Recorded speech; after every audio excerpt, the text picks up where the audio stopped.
जो भी विचलन है ना, हम बेहोशी में उनका समर्थन करते हैं। बेहोशी में हम निगेटिव थॉट्स को सपोर्ट करते हैं। बेहोशी में हम नशे पत्ते की चीज़ों को और सपोर्ट करते हैं, नशे पत्तों की जगह पर और ज़्यादा जाते हैं, जिसे भी हम विकार कहते हैं ना, बुरी आदतें कहते हैं, सब ये बेहोशी में ही संभव है। पाप कहते हैं, बेहोशी में ही संभव है। होश में पाप नहीं होता, बेहोशी में होता है।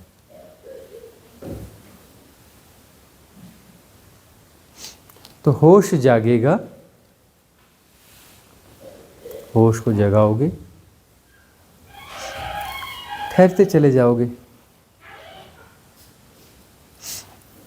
संकल्प के द्वारा करो या समर्पण के द्वारा करो। संकल्प की साधना मुश्किल साधना है, समर्पण की साधना सहज साधना है। समर्पण ही सहज साधना है, संकल्प की साधना सहज साधना नहीं है ना।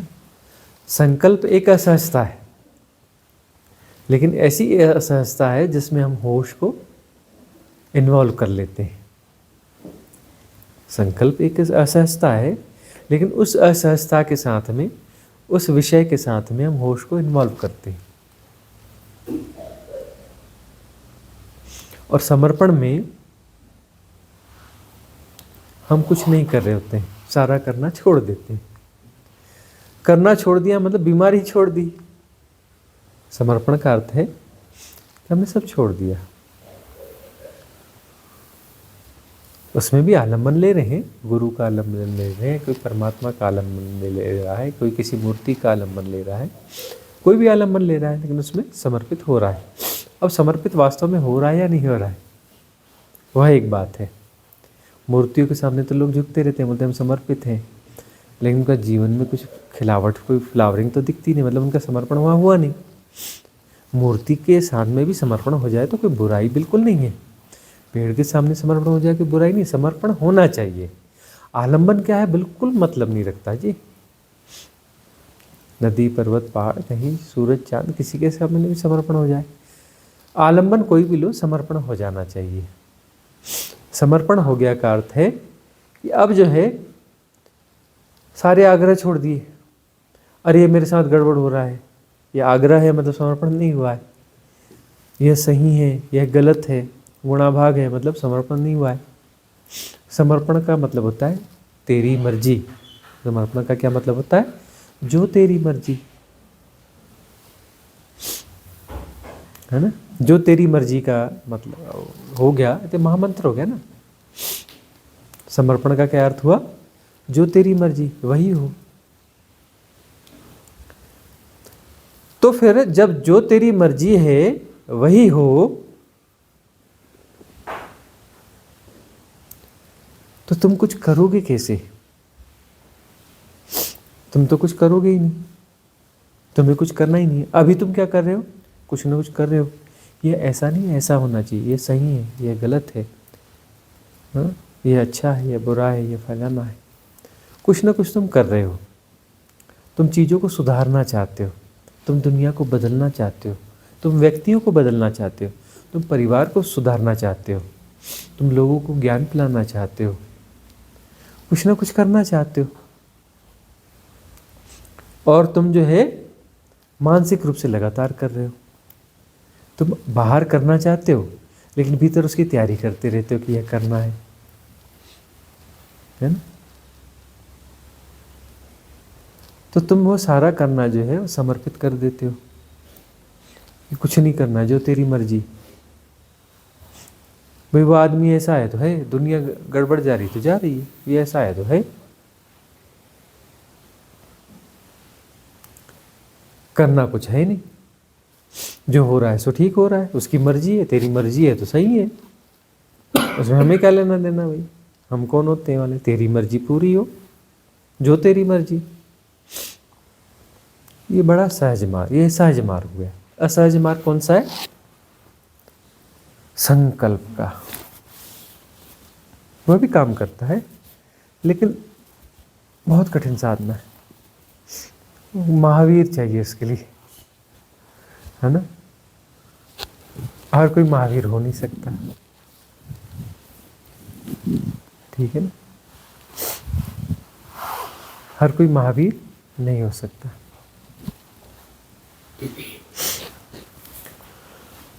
तो ये चौथे शरीर की घटना है, कुंडलिनी जागरण। बहुत ज़्यादातर जो है ना रिद्धि सिद्धियाँ ये वो सब चौथे शरीर की घटना है। रिद्धि सिद्धियाँ सुनिए ना, अष्ट सिद्धियाँ ये वो सब चौथे शरीर की घटना है। पर ये जरूरी तो नहीं है। जरूरी नहीं है। कुछ लोग ऐसे भी हुए हैं जिनमें आत्मज्ञान हुआ और उनका कुंडलिनी जागरण नहीं हुआ। रिद्धि सिद्धियों को बहुत सारे लोग बिल्कुल बाईपास कर देते हैं,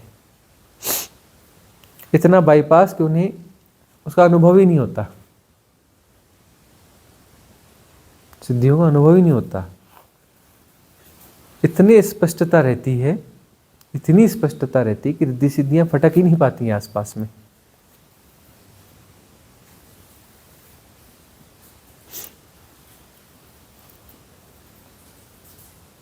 कबीरदास जी हुए ना, तो रिद्धि सिद्धियां तो उनके आसपास फटक ही ना पाई होंगी, इतनी स्पष्टता थी कि रिद्धि सिद्धियां उनके आसपास फटक ही नहीं पाई होंगी। गुरु नानक देव हुए, रिद्धि सिद्धियां इनके पास फटक ही नहीं पाई होंगी, इतनी स्पष्टता, इतना सरेंडर। समर्पण में ज्यादा होता होगा ना ऐसा। हाँ, समर्पण, यदि समर्पण में क्वालिटी है तो रिद्धि सिद्धियों की तरफ आकर्षण बनेगा कैसे? तुम पाना ही नहीं चाहते कुछ तो रिद्धि सिद्धियां आएंगी कैसे? निमंत्रण दिया ही नहीं तो आएंगी कहां से?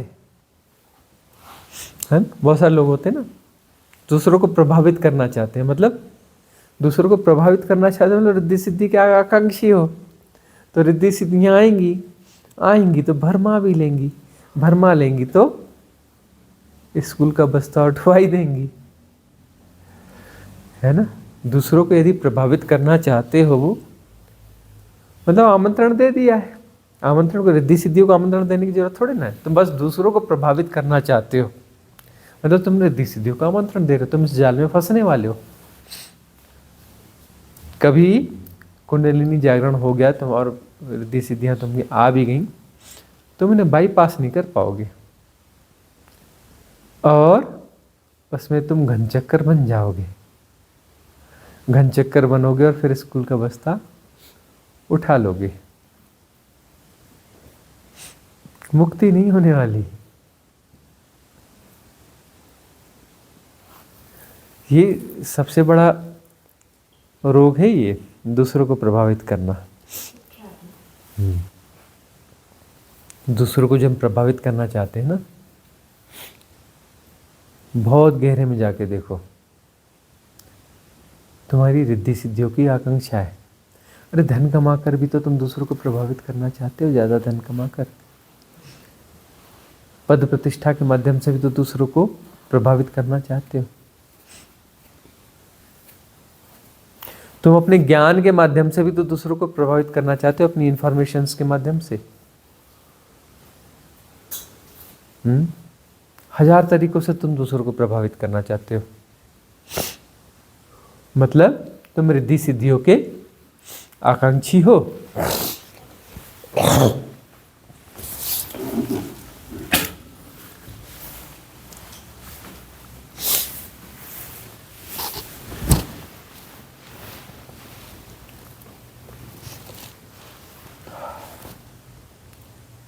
इसलिए हम कहते हैं बहुत कठिन है डगर पनघट की। कुंडलिनी जागरण का मतलब मुक्ति हो जाएगी ऐसा जरूरी नहीं है। शक्तिपात हो गया तो उसका मतलब मुक्ति हो जाएगी ऐसा जरूरी नहीं है।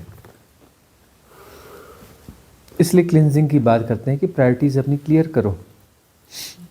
तो जिनको तुम प्रायोरिटीज कह रहे हो, ये तुम्हारी प्रायोरिटी एक्चुअली नहीं है, तुम जबरदस्ती तुम उसमें आग्रह डाल रहे हो कि ये मेरी प्रायोरिटी है, और कल का कोई भरोसा नहीं है।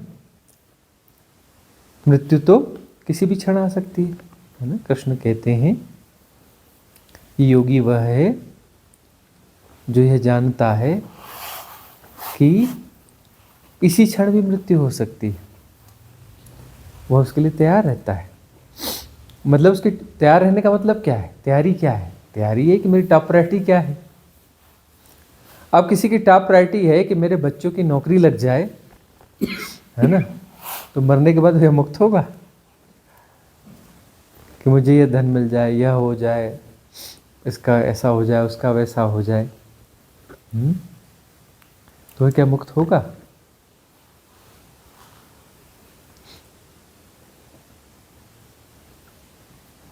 टॉप प्रायोरिटी अपनी क्लियर होनी चाहिए।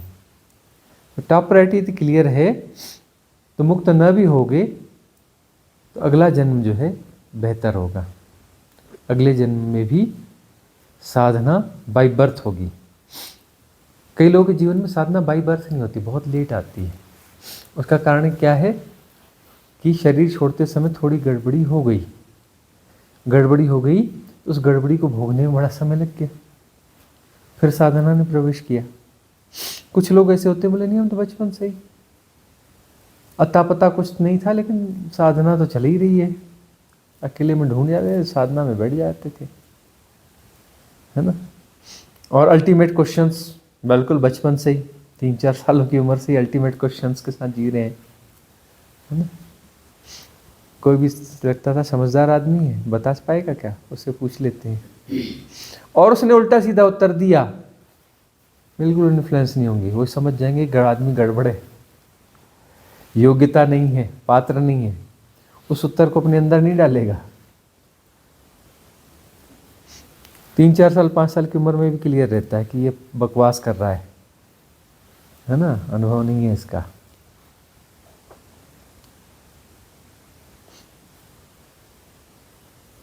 तो ये है कि टॉप प्रायोरिटीज होनी चाहिए। योगी वह है उसकी टॉप प्रायोरिटी क्लियर होनी चाहिए। अदर जो है, अदर प्रायोरिटीज, ऐसी प्रायोरिटीज नहीं होनी चाहिए कि होना ही चाहिए वाली बात नहीं होना चाहिए। हो गया तो ठीक, नहीं हुआ तो ठीक, हो रहा है अपनी तरह से, ठीक है, नहीं हुआ तो क्या हुआ, जैसा ऐसा नहीं हुआ तो कुछ और हुआ, जो हुआ वह होना था वो हो गया, तो वो भी ठीक है, जो हो गया सो ठीक है।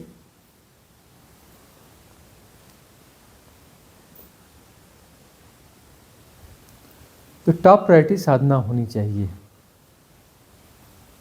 तभी साधक सच्चा साधक होता है, और तभी वह साधना मुक्तिदायी साधना हो सकती है, नहीं तो मुक्तिदायी साधना नहीं होगी। साधना तो बहुत लोग करते हैं, बहुत लोग, अरे करोड़ों लोग साधना करते हैं। मुक्तिदायी साधना कितने लोग करते हैं? 1%, इतना बड़ा परसेंट नहीं हो सकता। आधा परसेंट, ना जी ना।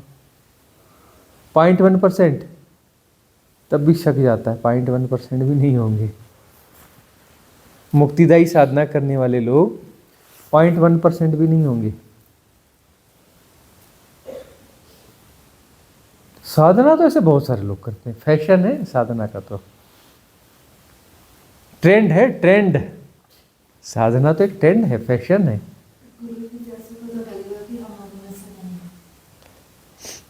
यदि हमारी टॉप प्रायोरिटी साधना है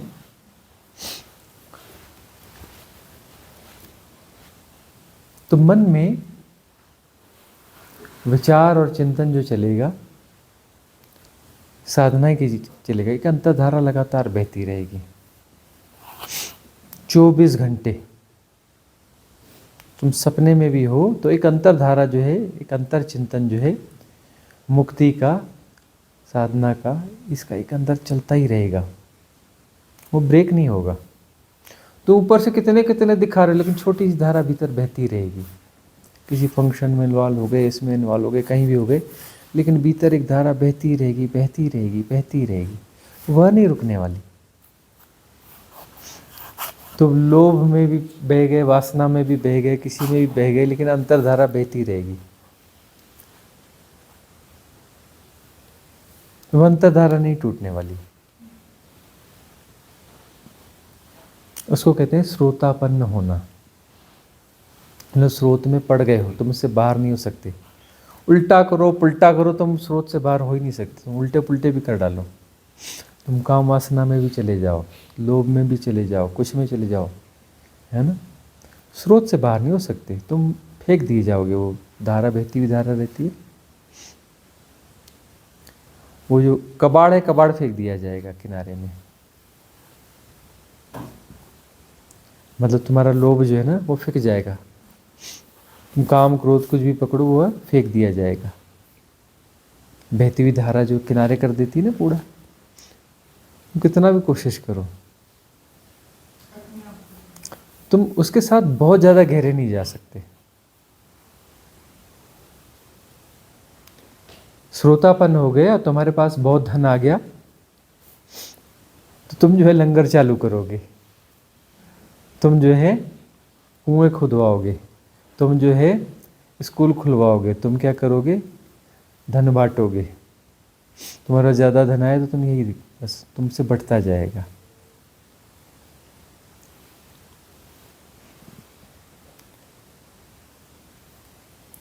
श्रोतापन्न हो गए तो मतलब 7 जन्म से ज़्यादा तुम जन्म नहीं ले सकते। इसका मतलब ये नहीं कि 7 जन्म होंगे। बहुत आड़ा टेढ़ा उल्टा सीधा करते रहोगे, बहुत पोस्टपोन करोगे, तो भी 7 जन्म से ज़्यादा तुम पोस्टपोन नहीं कर सकते। 7 जन्म में तुम्हारी मुक्ति होके रहेगी। 7 जन्म लगेंगे ऐसा नहीं है। जरूरत से ज़्यादा गड़बड़ करोगे तो 7 जन्म लगेंगे। तो अंतरधारा यदि प्रवाहित हो रही है 24 घंटे, तो मान के चलना कि तुम राइट पाथ पे आ गए हो। श्रोतापन यानी राइट पाथ। वो अंतरधारा टूट नहीं रही तभी तो राइट पाथ हुआ ना।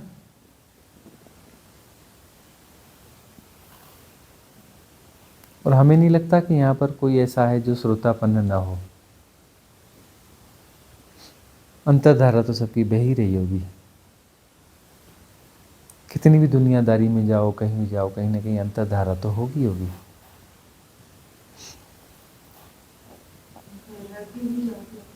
वैराग्य भी जागेगा, है ना। व्यर्थता दिखाई देगी संसार की, व्यर्थ व्यर्थ की तरह दिखाई देने लगेगा, है ना। आकर्षण नहीं रहेगा। और वैराग्य का अर्थ है छोड़ छाड़ के भाग जाना, ये नहीं, है ना। वैराग्य को पुष्ट होने देना चाहिए सहजता से, ताकि वो वीतराग बन जाए। वह क्या हो जाए, वीतराग बन जाए। उसके बाद प्रतिसंवेदन से कुछ हो सकता है। तुम अपने रहने का स्थान, शहर चेंज कर लो।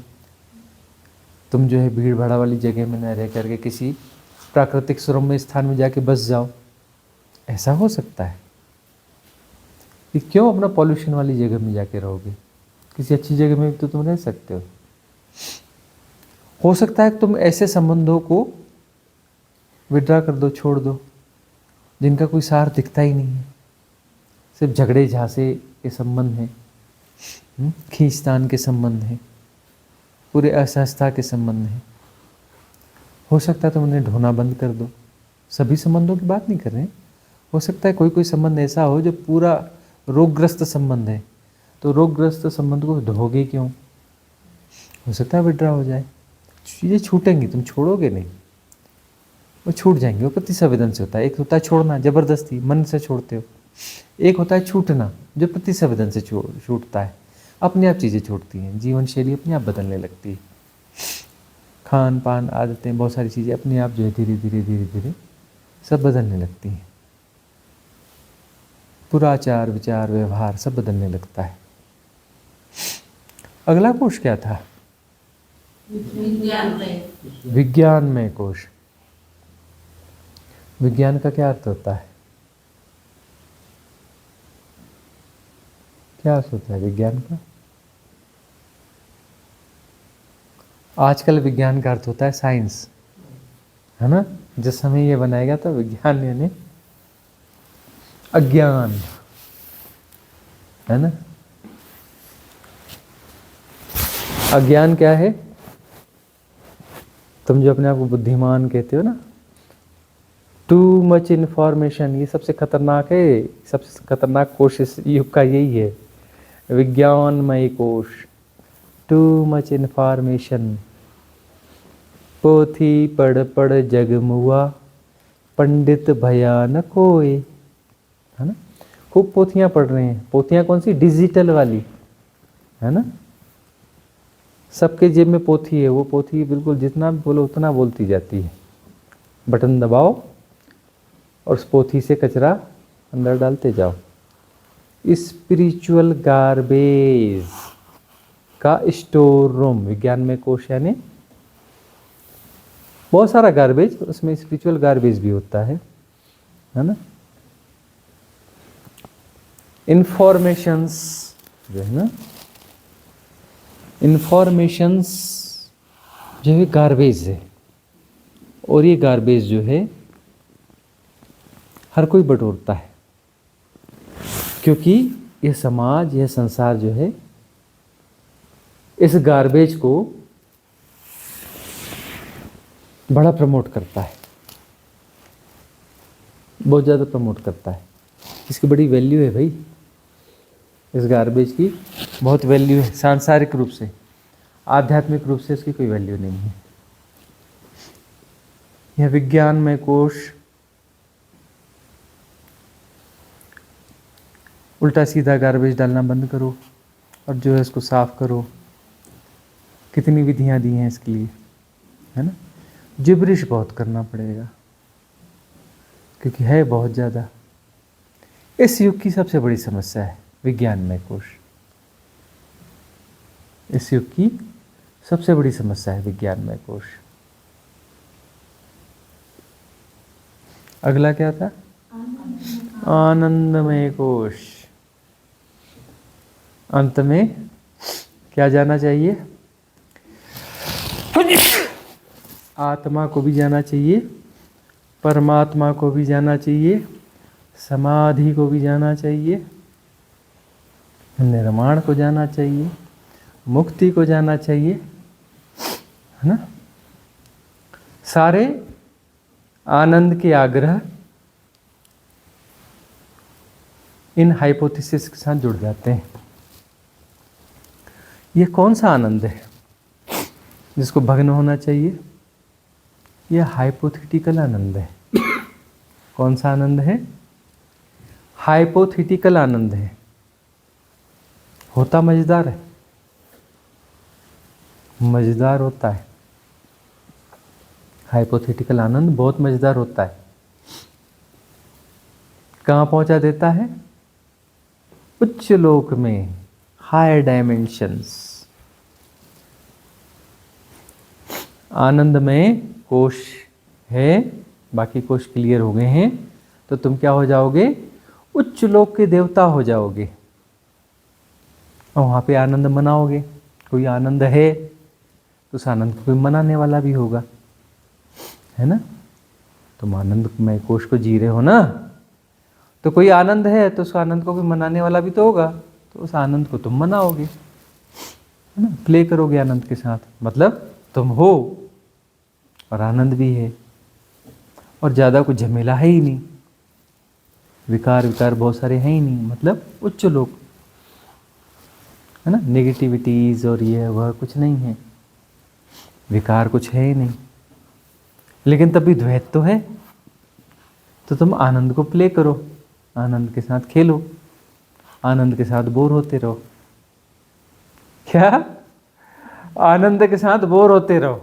बोर्डम बड़ी धीमी धीमी आएगी, बड़ी धीमी धीमी क्यों होती है, वहाँ का टाइम वाला इल्यूजन ही डिफरेंट होता है, टाइम फैक्टर ही अलग होता है वहाँ का, बहुत स्लो होता है वहाँ सब कुछ ना, तो बोर्डम भी बहुत धीमी धीमी होती है। भैया तो मतलब दो ही थोड़े ना होंगे, तीन पे ही बात बनती है ना, तुम होगे, आनंद होगा और बोर्डम होगा।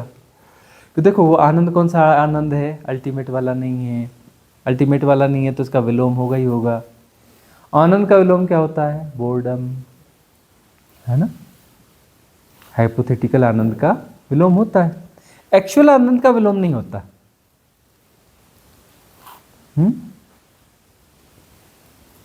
एक्चुअल आनंद का विलोम नहीं होता। एक्चुअल जो आनंद है उसका अतिरेक होता है, उसका अतिरेक ये सृष्टि है, वह नृत्य है, वह भी आनंद ही है, विलोम नहीं है। सृष्टि जो है परम का विलोम नहीं है।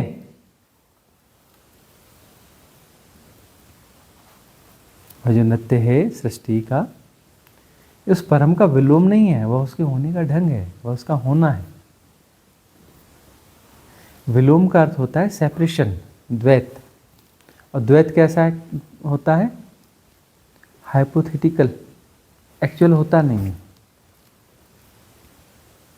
एक्चुअली जो द्वैत होता ही नहीं है, द्वंद्व होता ही नहीं है, नाम रूप जैसी कोई चीज होती ही नहीं है।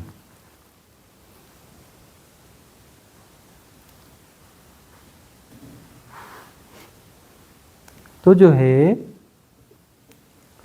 आनंदमय कोश यानी वह हाइपोथेटिकल आनंद भी प्योर होता चला गया। प्योरिटी प्योरिटी प्योरिटी प्योरिटी, जो प्योरिटी जो है एक लास्ट स्टेज पे लगभग पहुंच गई, तो वह क्या है? आनंदमय कोश हुआ। और उसके बाद में प्योरिटी भी चली जाएगी। तो वननेस में काहे की प्योरिटी और काहे की इम्प्योरिटी? प्योरिटी का मतलब इम्प्योरिटी है,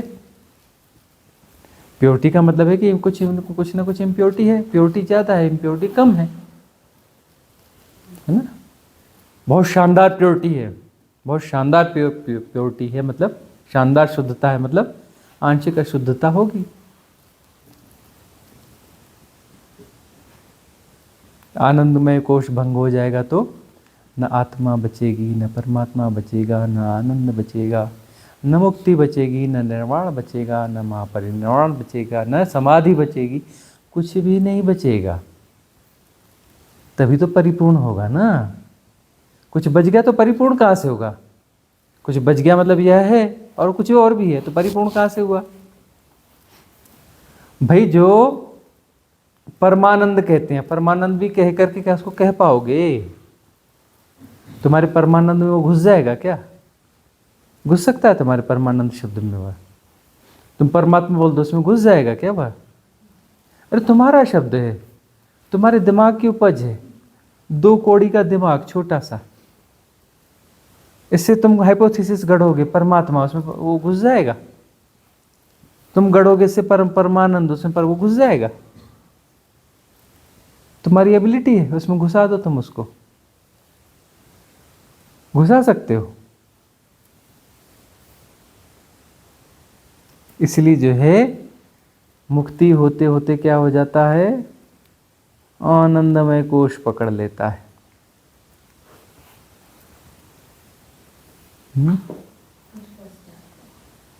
फिर फंस गए, और वो फंसावट लंबी फंसावट है।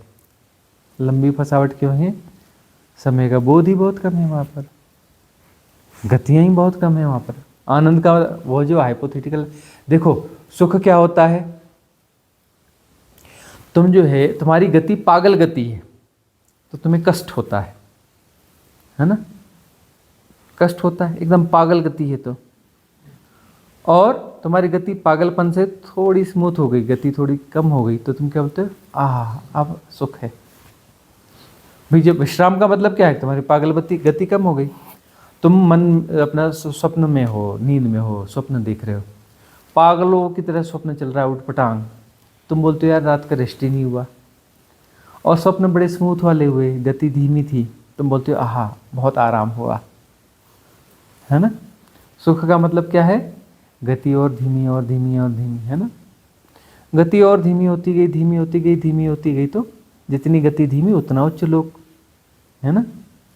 आनंदमय कोश यानी वह एकदम उच्चतम वाले लोक हैं कि गति बहुत धीमी हो गई, बहुत ज़्यादा स्लो हो गया। तो गो स्लो जो है वो आनंद की तरफ कुछ कदम है ना? तो सनातन जो है गो स्लो का पक्ष धर रहा है। परिग्रह करने के लिए तुम पागल होके दौड़ोगे। क्यों परिग्रह कर रहे हो? जरूरत से जियो, जरूरत से जियो ना। काहे दौड़ रहे हो पागलों की तरह? अरे तुम्हें जो मिल गया, कंदमूल फल फूल मिल गए, थोड़ी बहुत खेती आजू बाजू हो गई, गाय पल रही है, अपना चर रही है, जंगल वैसे ही थे, दूध हो गया, ठीक है, काफ़ी है। कुछ इधर उधर से कुछ जूट और कुछ कपास और कुछ ये कुछ मिल जाएगा, तुम बुन लोगे अपना कपड़ा, ज़रूरत का आराम से बैठे बैठे कर लोगे। गोस लो, जाना कहीं नहीं है, भाग दौड़ नहीं करनी, ज़रूरत से जीना है।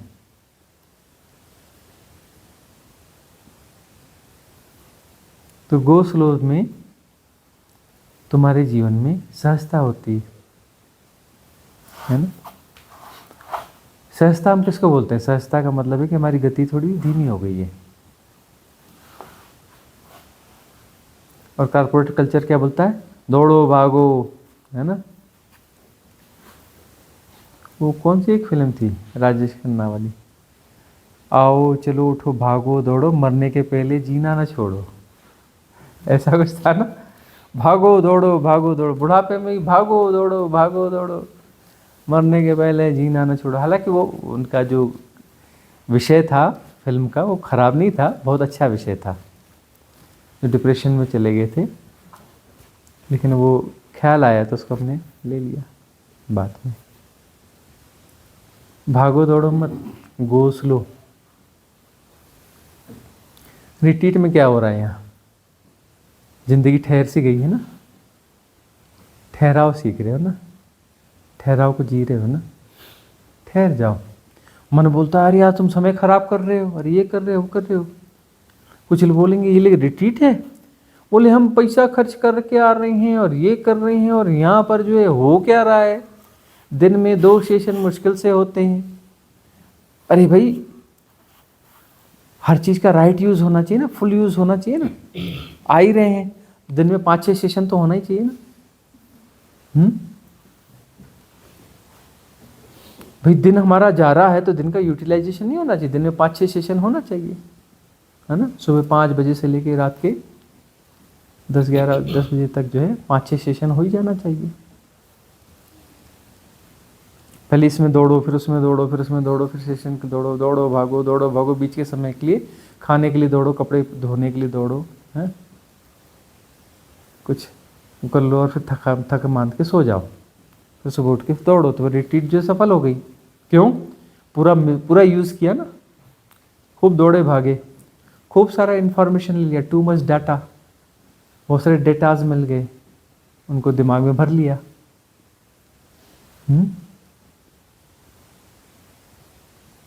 हम जो बोल रहे हैं दिमाग में भर पाओगे? कुछ और ख्याल नहीं रहता, दूसरे दिन क्या बोले थे तो पता नहीं। हाँ, लेकिन होता क्या है? होता है कि तुम रिलैक्स हो जाते हो और ठहर जाते हो। कुछ ख्याल रहे न रहे, तुम जो है और रिलैक्स हो जाते हो, रिलैक्सनेस बढ़ती जाती है, ठहरते जाते हो। निश्चल तत्वम जीवन मुक्ति। तो ये सारे कोष क्या है? सारे कोष जो है पागलपन के कोष हैं, दौड़ाने वाले कोष हैं, है ना। शरीर में बहुत ज़्यादा गतियां हैं, खून दौड़ रहा है, कितनी गति से दौड़ रहा है पता है? कितनी नस नाड़ियां हैं। अरे पूरी ट्रांसपोर्ट सर्विस तुम्हारी फेल हो जाएगी बाहर वाली, इतना अंदर दौड़ भाग चल रही है। कितनी ऊर्जाएं दौड़ रही, कितनी तरंगे दौड़ रही। कहीं कुछ भी होता है तो सीधी इन्फॉर्मेशन मस्तिष्क के पास जाती है, और वह वहाँ से फिर दूसरा उनको सजेशंस आते हैं क्या करना है, कमांड आता है ना। और कमांड यदि नहीं दिया उसने, तो नहीं देना बंद कर दिया, तो उसको क्या बोलते हैं? पैरालिसिस हो गया। बीच को वो कमांड, वो जो है ना इन्फॉर्मेशन जा नहीं पा रही है और वो आ नहीं पा रहा है, बीच का कुछ ब्रेक हो गया, तो पैरालिसिस हो गया।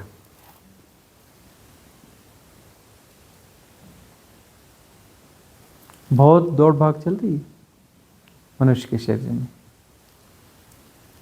पचाने के लिए कितनी प्रोसेस चलती है अंदर, उलझाते हो तुम शरीर को, खाओ पचाओ, अरे कुछ भी खाओ, उसका बनाना खून है। तुम बिस्किट खाओगे तो खून बनेगा, मैगी खाओगे तो खून बनेगा, चावल खाओगे तो खून बनेगा, सब्जी खाओगे तो खून बनेगा, तुम 1000 चीजें खाओगे, बनाना खून है उसको।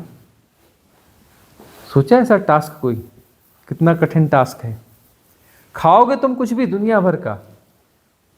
वो लोग नॉनवेज खा लेते हैं, ये खा लेते हैं, उल्टा जाने क्या क्या खाते हैं भाई। वो जंक फूड खाते हैं, उसका भी खून ही बनाना है, जंक फूड को भी खून ही बनाना है। क्या टास्क देते हो शरीर को? उल्टे सीधे टास्क देते रहते हो। उसमें से रस निकाल बोलते हैं उसको, रस निकाल, खून बना, उसका मांस बना, हड्डी बना, मज्जा बना, वीर्य बना।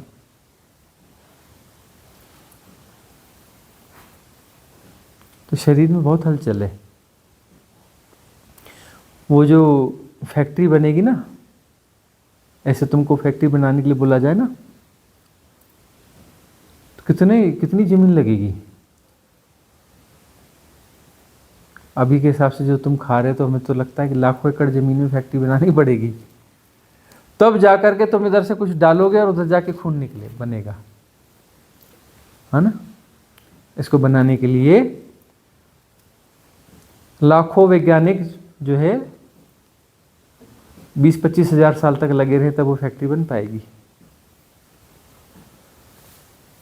20-25-30 हजार साल तक लगे रहें, तब ये फैक्ट्री जो है राइट प्रोडक्शन कर पाएगी शायद, और उसका भी कंफर्म नहीं है कि कर पाएगी कि नहीं। और तुम शरीर को वो काम देते हो, उसकी दौड़ भाग और बढ़ा रहे हो। अरे दौड़ भाग कम करनी, तुम उसकी दौड़ भाग बढ़ा रहे हो। हम कह रहे हो इसकी दौड़ भाग कम करो, ठहरो ठहरो, तुम बोलते हो काहे के लिए ठहरो। थोड़ा सा फिर कुछ खा लिया दिन में। तुमको जो है ज्ञानी लोग बताते हैं, ज्ञानी संस्थाएं बताती हैं कि 5 बार खाओ। तुम शरीर को बोल रहे हो कि तुम ज़्यादा दौड़ो भाई, तुमको 5 बार का टास्क दे दिया। थोड़ा थोड़ा खाओ, ज़्यादा अपना ज़्यादा बार खाओ। अरे 2 बार खा लो, तो ठीक से ही खा लो, 2 बार खा लो। एक बार थोड़ा अच्छा आहार ले लो, एक बार का थोड़ा हल्का आहार ले लो। धीरे धीरे होगा तो फिर उसको फिर खुराक घटाते जाना, बहुत ज़्यादा खाने की ज़रूरत नहीं है। शरीर की ज़रूरत बहुत कम होती है, हम खाते ज़्यादा हैं। शरीर की वास्तविक ज़रूरत बहुत कम होती है। बहुत ज़्यादा खाते हैं तो बहुत ज़्यादा पचाना पड़ता है, बहुत ज़्यादा पचाना पड़ता है, शरीर में उतनी गतियाँ ज़्यादा होती हैं। गतियों को कम करना है। मैं शरीर नहीं हूँ, तो शरीर जब जितना ठहरेगा तभी तो तुम जान पाओगे कि मैं शरीर नहीं हूँ। उसमें ठहराव पैदा होगा तब तो दृष्टि पड़ेगी कि हाँ मैं नहीं हूँ। अब वो दौड़ रहा है, तुम उसके साथ में एसोसिएट हो, तुम लगे तुम ही दौड़ रहे हो, फुर्सत ही नहीं है तुम्हारे पास में। शरीर थोड़ा रिलैक्स होगा तो रिलैक्स शरीर का ही तो विटनेस हुआ जा सकता है, तभी तो पहली नीति घटेगी कि मैं शरीर नहीं हूँ, ये जाना जाएगा। गति को धीमा करना है ना। तुम रोबोटिक चाल चलते हो, हाँ, हम कहते हैं कि नहीं रोबोटिक चाल मत चलो, होश से चलो, धीरे धीरे चलो, है ना। यही तो बुद्ध भी कह गए, संक्रमण, धीरे धीरे चलो। भोजन रोबोटिक मत करो, थोड़ा धीमे करो, उसमें होश को बनाओ। जो भी काम करो उसमें गति को धीमा करो। धीमा करोगे तो विटनेसिंग हो पाएगी कि मैं शरीर नहीं हूँ। शरीर जब रिलैक्स होने लगा तो मन भी जो है रिलैक्स होने लगेगा। शरीर रिलैक्स होगा तो प्राण रिलैक्स होंगे। सबसे बड़ी बात क्या होगी? तुम्हारी श्वास की गति रिलैक्स होगी। तुम इतने असहज हो कि तुम्हारा मन और शरीर इतना असहज है कि प्राण भी असहज है। देखे ना, तुम्हारे जो श्वास की गति कितनी गड़बड़ चलती है। तो प्राण में कोश भग्न होने का मतलब क्या है कि श्वास जो है सहज हो जाएगी, बड़ी इत्मीनान से भीतर जाएगी, लंबा समय लेगी, है ना। इत्मीनान से बाहर आएगी, इनहेल और एक्सहेल, रिलैक्स होगा। कहाँ तक जाएगी श्वास? नाभि, नाभि से नीचे तक जाएगी, हारा केंद्र तक जाएगी। सहज श्वास कैसी होती है? उससे पेट उठता है और पेट गिरता है। लोगों देखो, बहुत सारे लोगों की छाती उठती गिरती रहती है ना, फटाफट सांस आती रहती है एकदम तेजी से। कितने एबनॉर्मल लोग हैं भाई। अरे श्वास तो सहजता से लो, सहजता से शरीर लेना चाहता है, तुम बीच में कुछ पछड़ा कर देते हो, तुम अनरिलैक्स हो। रिलैक्स हो जाओगे तो श्वास पेट से चलेगी, है ना। प्राण सहज हो गए। प्राणों की भी सहजता चाहिए ना, प्राणमय कोश भी तो भग्न होना चाहिए। प्राणमय कोश यानी ये जो इन्फ्लुएंस से जो प्राणों में उल्टा सीधा सब चल रहा है, प्राणमय कोश भग्न होगा तो क्या होगा, उसमें सहजता हो जाएगी, श्वास सहज हो जाएगी। अन्नमय कोश होगा तो तुम्हारा भोजन वगैरह सब संतुलित हो जाएगा, है ना। तुम बाहर से भीतर जो भी इंटेक कर रहे हो उसमें तुम कुछ भी इंटेक नहीं करोगे। अभी तुमको बोलेंगे फलानी मूवी बहुत अच्छी आई है, हाँ हाँ चलो देख लेते हैं, इंटेक भीतर डाल रहे हो ना, बाहर से भीतर डाल रहे हो। ये सीरियल देखना है, वो सीरियल देखना है, तुम बाहर से भीतर डाल रहे हो ना। तो बाहरी चीज को तुम भीतर डाल रहे हो ना, वो आहार है ना, तुम्हारा आहार गड़बड़ है ना। तो जो भी चीज तुम बाहर से भीतर डाल रहे हो, पांचों इंद्रियां हैं तुम्हारी, पांचों इंद्रियों के माध्यम से, उसमें तो सारी इंद्रियां इन्वॉल्व करोगे ना, आँख को भी इन्वॉल्व करोगे सीरियल में, कान को भी इन्वॉल्व करोगे, है ना। बाहर से भीतर डालोगे ना, गार्बेज डाल रहे हो ना, कचरा डाल रहे हो ना, कचरा डाल रहे हो तो क्या होगा, बेचैनी होगी। अरे वो सास ने बहू के साथ ऐसा किया तो बहू का क्या होगा, चिंतन चलता रहेगा ना, क्या बहू का क्या होगा। कोई सास सोचे नहीं नहीं बहू का अच्छा हुआ और कर ऐसे, तो सास से पंगा लेने चली थी, है ना। तो सास बहू चलते रहेंगे, भगवान जाने क्या क्या चलता रहता है। वो तो हमने सुना, कोई बता रहा था कि वो कोई भी औरत जो है अचानक नागिन बन जाती है आजकल सीरियल्स में, है ना। और कोई भी कहीं पे भी भूत प्रेत बन जाता है अचानक, किसी के भी वो दांत वात निकल आते हैं, किसी के भी नाखून नाखून बड़े होने लगे, अचानक हो जाते हैं और भूत प्रेत बन जाता है ना। तो वो जो है तुम उन विचारों में दौड़ते भागते रहोगे। अभी तो भगवान जाने और क्या क्या होगा। अभी बहुत समय से किसी ने कुछ बताया नहीं, ये कभी कि हमें किसी ने बताया था 2-4 साल पहले कि ऐसा होता है आजकल सीरियल में। अच्छा 10 साल से चल रहा है वो नागिन वाला, अरे बाप रे। हाँ मैंने 10 साल पहले सीरियल छोड़ दी। हाँ। तो बाहर से भीतर जो इंटेक ले रहे हो वो आहार है। आहार में होश होना चाहिए, सहजता होनी चाहिए, क्या भीतर लेने जैसा है क्या नहीं है। कुछ भी तुम ले लेते हो भीतर, वो 4 लोग बैठ के बकवास करने लगते हैं, वो अपना गार्बेज डालता है तुम्हारे खोपड़ी में, तुम खोपड़ी खोल के बैठे हो, हाँ जी आने दो। वो राजनीति के समाचार चल रहे होते, तुम टीवी खोल के समाचार, भगवान जाने क्या क्या कूड़ा कचरा उसमें आता है, सारा कचरा तुम देख रहे होते हो। इस समाचार चैनल जो है किसी जमाने में 24 घंटे में एक बार 20 मिनट का आता था, और उसके बाद में फिर वो 2 टाइम आने लगा कि एक टाइम शायद 5-10 मिनट का आता था, फिर 5 ऐसे 2 या फिर 3 बार हुआ, फिर बाद में तो बढ़ता चला गया। उसके चैनल हो गए 24 घंटे चलते हैं, और 1-2 चैनल नहीं है, सैकड़ों चैनल हो गए हैं। वर्ल्ड वाइड तो शायद हजारों चैनल हो गए होंगे। ये अपना बाकी चीज़ों में भी आ गए ना चैनल, टीवी के अलावा यूट्यूबर्स में ऐसे भी बहुत सारे चैनल आ गए ना, वो तो लाखों चैनल हो गए होंगे, और ये चैनल लगातार चलते हैं भाई। हाँ मतलब वो जो है ना, वो चैनल लगातार चलते हैं, 24 आवर चलते हैं, मतलब 24 आवर लोग जो है गार्बेज भीतर डलवाने के लिए तैयार बैठे। वो चल रहेगा मतलब चलने का कारण होगा ना, ऐसे ही चलेगा क्या, मतलब वो गार्बेज डलवाने के लिए लोग तैयार हैं तभी तो डाल रहे हैं, डालने वाला डाल रहा है ना, उनकी दुकानदारी तभी तो चल रही है ना। दुकानदारी चल रही है मतलब ग्राहक है ना, ग्राहक मौजूद है ना। ऐसे पागल लोगों से संसार भरा हुआ है ना, जो गार्बेज डलवा रहे हैं अपने भीतर। भगवान जाने क्या क्या सुनते रहते हैं।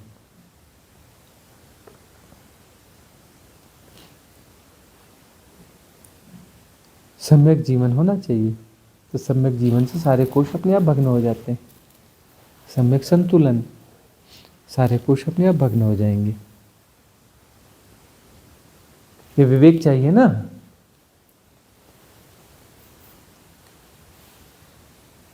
ये जो उपवास वगैरह के उपाय हुए हैं ना, उपवास लोग उपवास करते रहे, किस लिए करते रहे? पूरे होश के साथ। ऐसा नहीं कि उपवास करके चिंतन करना है कि पूड़ी कैसी, खीर कैसी, हलवा कैसा, ये कैसा। उपवास और चिंतन करने के लिए नहीं। उपवास का मतलब होता है अपने पास बैठना, मतलब होश में रहना। अपने पास यानी कॉन्शियस माइंड को ग्रो करना। अपने पास का क्या मतलब होता है? Conscious mind. अपने से दूर होने का मतलब क्या होता है? सब कॉन्शियस माइंड, उसके साथ फ्लोट होना, है ना। कॉन्शियस माइंड के साथ हो मतलब अपने पास हो। तो होश पूर्वक पूरी गतिविधि चलती रहेगी। और होश क्यों रहेगा? क्योंकि शरीर में बेहोश करने वाली प्रक्रिया को हमने थोड़ा विराम दे दिया। खाओ पचाओ में पूरी ऊर्जा वहीं खत्म हो जाती है, होश के लिए ऊर्जा ही नहीं बचती। भाई देखो, उपवास में संकल्प तो समाहित है ना कि भोजन नहीं करना है, संकल्प वाली साधना है ना वह। उस संकल्प के साथ में होश जुड़ना चाहिए ना। मतलब होश बढ़ाने वाले, जो जैसा है उसको जैसा का तैसा जाना जाएगा। अपने पास होने का क्या मतलब है? जो जैसा है उसको जैसा का तैसा जाना जाएगा, उसमें गुणा भाग नहीं लगाया जाएगा। गुणा भाग यदि कहीं हो रहा है तो दूर से उसे जाना जाएगा, उसके साथ इन्वॉल्व नहीं हुआ जाएगा, है ना। और ऊर्जाओं को उधर फालतू काम से हटा दिया, खाओ पचा लो पचाओ वाले अभियान से हटा दिया। उससे क्या है? मैं शरीर नहीं हूं यह बोध जागेगा, है ना। और मैं शरीर नहीं हूं जान लिया तो अन्नमय कोश भंग हो गया।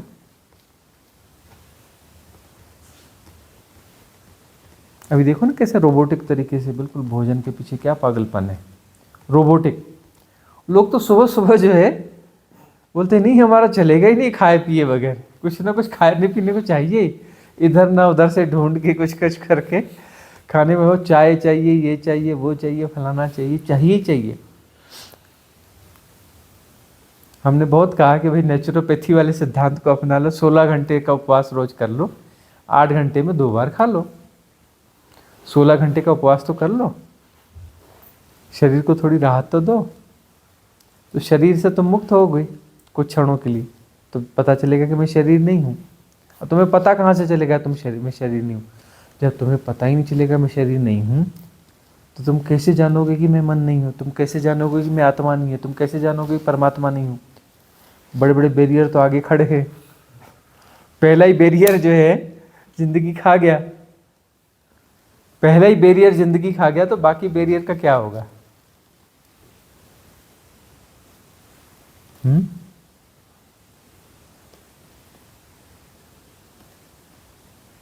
चाय के एडिक्शन है लोगों के पास, चाय तो चाहिए ही चाहिए। कोई बोलता है कॉफी चाहिए जी, कोई बोलता है फिर आगे की बात बोलता है पैग चाहिए पटियाले वाला, है ना। तरह तरह की आदतें हैं सब, यही तो बात है। चाय बोलो, कॉफी बोलो, पैग बोलो।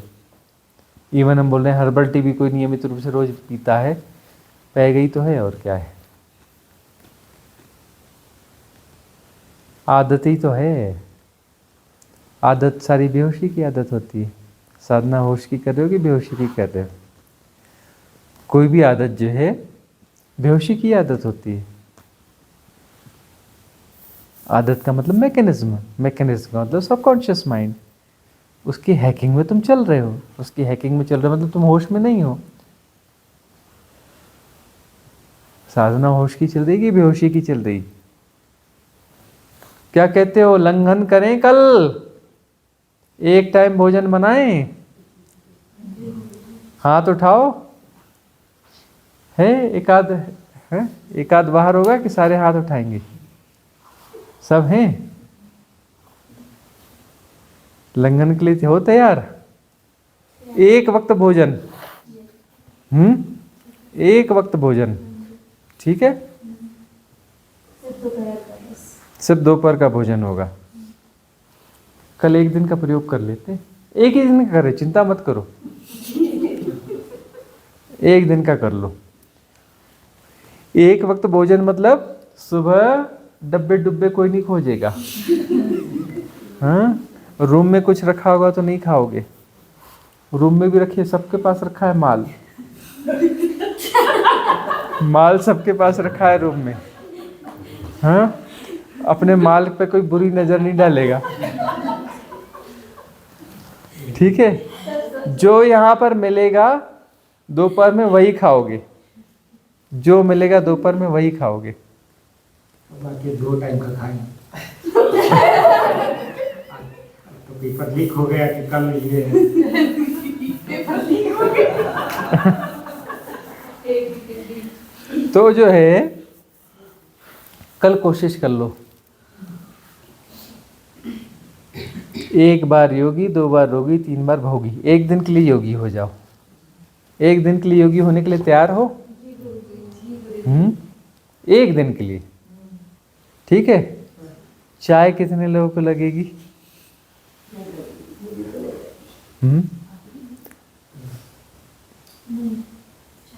चाय कॉफी कितने लोगों को लगेगी? पक्का वाला हो योगी?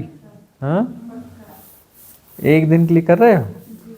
ज़्यादा ही सहन नहीं होगा ना, शाम को बोलेंगे सिर दर्द हो रहा है, सिर दर्द हो रहा है, तो शाम वाली चाय बना लेना। ठीक है, उतनी छूट कर देते हैं। कई लोगों को ये होता है ना एडिक्शन।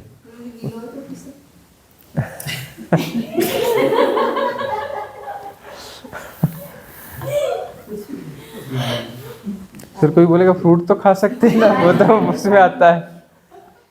कुछ बोलेंगे उपवास में वो खाते हैं ना, वो आलू और साबूदाने, तो शाम को वो बना लेंगे। तो भोजन तो एक ही बार हुआ ना, शाम का फिर भोजन कहाँ से हुआ? शकरकंद। ऐसा वाला तो नहीं कर लोगे? बोले शकरकंद तो चली जाएंगे। 18 kg खाना ही 4 बजे मिलेगा शाम को। हाँ, बट रात वैसे को भूख नहीं लगेगी। नहीं, वैसे कायदा यही होता है कि भूख को तपने दो, एक बार तो महसूस करो, है ना। कल जो है भोजन के चक्कर में ना पड़ो। सुबह सुबह तैयार हो, चलो किसी अच्छी ट्रैकिंग पे चलते हैं। हाँ, जैसे पानी की बोतल लो, ये चॉकलेट वॉकलेट सब हटा देना भाई, चॉकलेट वॉकलेट कोई नहीं खाएगा, ठीक है। मिठाई के डब्बों को भी विराम दे दो।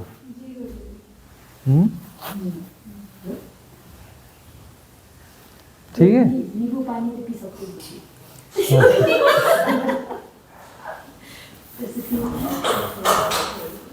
तो कल जो है सुबह चलते हैं। कितने बजे चलें? 9, 9:30? 9:30 बजे। काम ही नहीं है। हाँ, 9, 9:30 बजे जैसा भी होता है चलते हैं और ट्रैकिंग करके आते हैं। दोपहर में आराम से पहुंचेंगे और उसके बाद में फिर विचार करेंगे कि भोजन में क्या बनाना है ना। और उसकी प्लानिंग भी कुछ नहीं करनी है। पहुंचने के बाद फिर प्लानिंग होगी, फिर भोजन बनेगा, फिर भोजन खाया जाएगा, ठीक है। थोड़ा तो परिवर्तन लाओ, वही मैकेनिज्म को तोड़ो ना। मैकेनिज्म बना हुआ है कि ऐसा ही करना है, वैसा ही करना है, वही करना है। भी हम तो पूरे मैकेनिज्म को तोड़ने का ही काम करते हैं। हमारा ब्रह्म मुहूर्त रात को 10 बजे 11 बजे चालू होता है, वह भी प्रयोग करवा दिए। नाइट ट्रेल 12 बजे 1 बजे रात को नाइट ट्रेल, नाइट वॉक पे चलो। लोग बोलते हैं सुबह उठना बहुत अच्छा है ना, नहीं उठोगे तो पाप पड़ेगा। हमने कहा चलो हर कोई पाप करो, सुबह देर से उठो, कोई सुबह उठने का पुण्य नहीं करेगा, हैं? तो ये मैकेनिज्म को तो तोड़ना है ना। अरे शरीर का मैकेनिज्म टूटेगा नहीं तो अन्नमय कोश टूटेगा कैसे? पहली सीढ़ी तुम्हारी अभी जो है वो पार नहीं हुई और तुम बातें कर रहे हो आत्मा परमात्मा मुक्ति फलाना ठिकाना। होश में हो?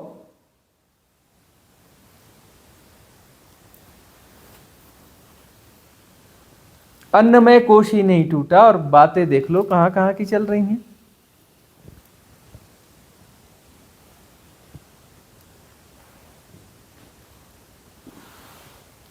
तो कल पहला कदम, ठीक है। भोजन भी देर से ही मिलेगा, ट्रैक से आएंगे, आराम से मनाएंगे, आराम से खाएंगे, है ना।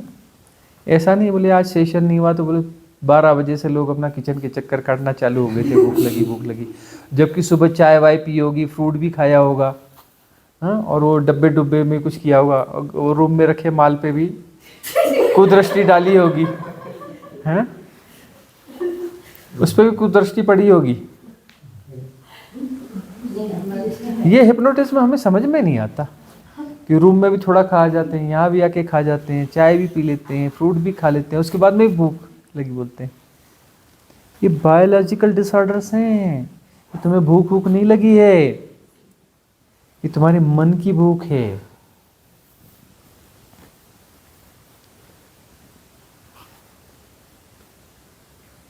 तुम उसे अपनी भूख समझ रहे हो या बोल रहे हो कि हमारी ये क्षमता अच्छी है। पागलपन में मत पड़ो। तुम्हारे इन पागलपनों के कारण जो है, जिस एक जिले में मुझे हमें लगता है 5-10 मेडिकल स्टोर भी नहीं रहते रहे होंगे, अब 5-10 हज़ार मेडिकल स्टोर हो गए हैं एक डिस्ट्रिक्ट में, मेडिकल स्टोर। और नए खुलते जा रहे हैं, और कोई कभी ये बिजनेस फेल होता ही नहीं। तो जो जंगल में है ना, जंगल में वो रोड बने रहते हैं, अब ना रोड चलने वाले रोड रहते हैं ना, तुम वहाँ पे मेडिकल स्टोर खोल के बैठ जाओ, बराबर चलेगा, बराबर चलेगा। 24/7 भी होते हैं कि हाँ 3 बजे भी ले आओ दवाई। हाँ, ऐसे है ना। क्यों? गड़बड़ी कहाँ है? गड़बड़ी भी अपने आप में ढूंढो, तुम्हारी आदतों में गड़बड़ी। तुमने आयुर्वेद और नेचुरोपैथ को जो है इग्नोर कर दिया। आयुर्वेद का मतलब वो आयुर्वेदिक दवाइयाँ खाना नहीं होता, आयुर्वेद पूरी जीवन शैली है। क्या खाना, क्या नहीं खाना, कितना खाना, कितना नहीं खाना, कब खाना, कब नहीं खाना, किसके साथ क्या नहीं खाना, विरुद्ध आहार क्या क्या है, 1000 चीजें हैं।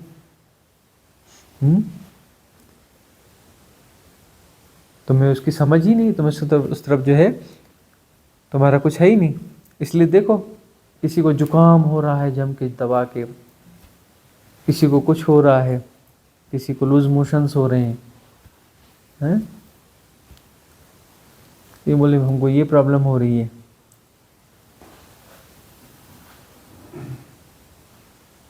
क्यों हो रहा है? जागो, संवेदनशील बनो शरीर के प्रति, ठीक है। तो सैंडविच पार्टी बड़े आनंद से करनी है आज, है ना, यह जानते हुए कि ये सैंडविच के बाद में नेचुरोपैथी का सिद्धांत लागू होने वाला है। 16 की जगह 18 घंटे कुछ नहीं मिलेगा। तो चलिए फिर आज की सभा यह समाप्त करते हैं।